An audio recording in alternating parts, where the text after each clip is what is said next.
some spiritual values. And that is very necessary because, you know,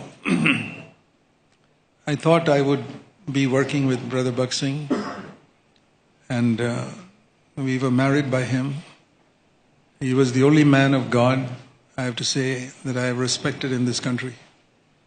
And so I could not think of ever working with anybody else, because I never saw any other man who was so upright with money, so anointed. And what happened, within 1.5 years after we got married, we just had a baby. It was Sanjay was born. I was thrown out of that church by the jealousy of some of his co-workers who were older than me, who were jealous that Brother Bhakt Singh was training me up like a Timothy.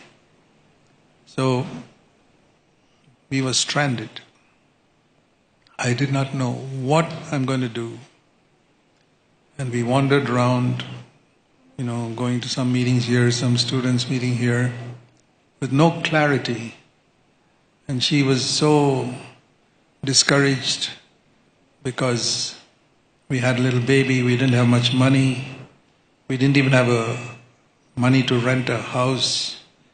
We stayed in one corner, one room of my dad's house. We never had a house of our own for 4 years. It was just like I predicted. But God took us all through all that for a purpose. Years later, when we went to the villages of Tamil Nadu, where so many poor people, many of them, when they get married, they also don't have money to rent a home. Then I could say to them, I can be a forerunner for you.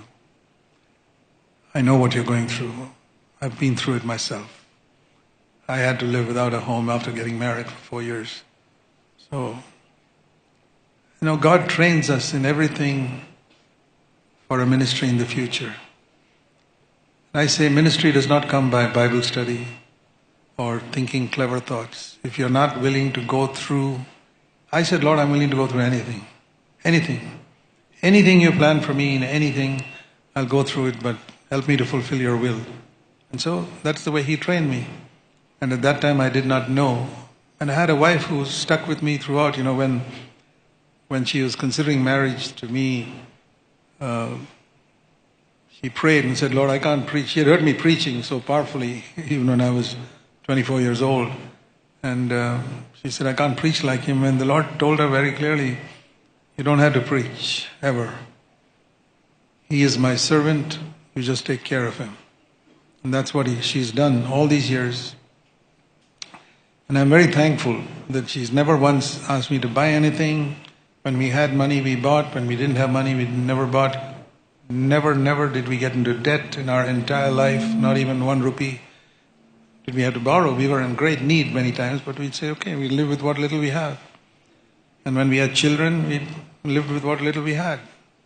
And we're very, very thankful for that. So I say to young people, if you want a happy married life, make sure you go by spiritual values. That's most important. And other things are also important, but not as important as spiritual. If you love Jesus, everything will be all right. And the other thing I wanted to see when I was considering marriage was, there are so many types of Christians. Whereas God had shown me 4 or 5 years before I got married that the way of the cross was the way God wanted me to walk all my life. That was in 1963, 5 years before I got married. So I wanted to know if this girl also was interested in the way of the cross. So I asked her what type of books she read, and I found the same type of books I read about being crucified with Christ and taking up the cross, and missionary biographies that challenged me and challenged her. So what I'm saying is, 50 years of married life, it's because we had a good foundation. We started out with similar values, not seeking comfort or earthly gain, but God's provided us. You look at us today, we are almost living like kings. But I can tell you honestly, I never sought one of those things. Not one single thing. Even when my dad was dying in 1982, And my son Sanjay was just in 7th standard or something. He 12, 13 years old. And my dad called me and said, when he was on his deathbed, he said, see, I can't understand why you have such a gift of preaching and you can travel and become a well-known preacher. You know, like you're traveling to all these international conferences, invited here and there. Why have you given it all up? Why have you given it all up and sitting with 10 people in this house when you could be traveling the world? You can be like Billy Graham, he said to me. And I said, Dad, I'm not called to be like Billy Graham. I will not use my gift to get a name or fame or money for myself. God has called me to build a church. If it's 10 people, 10 people, fine. But Jesus came to build the church, and I will spend my life building the church. I will not use my gift like other preachers to go around traveling to conferences and fame and honor and money. He couldn't understand it. And those days when he died, we were a small group. And the other thing he said is, see, you got 4 children. It's very expensive to educate them in college. How are you going to do? You don't take any money from anybody. How are you going to live with? And I said, Dad, if I don't seek God's kingdom first, even this 30 rupees that I pay, those days school fees in Clarence School was 30 rupees per month. Even that school fees I will not be able to pay. But if I seek God's kingdom first, God will take care of them. I mean, God has given me children, He'll help. And my dad never lived to see it, but God gave scholarships to all my children to study computer science in the United States, full scholarship. And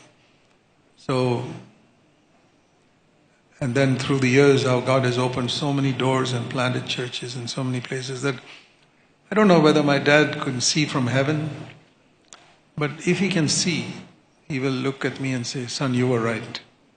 The way you chose was right. So that's the other thing I want to say. You know, when God shows you something, the future may look very bleak in front of you. But if you're listening to God, you seek the fullness of the Holy Spirit. That's what helped Annie too. When we were so discouraged one day, she went to pray with one sister.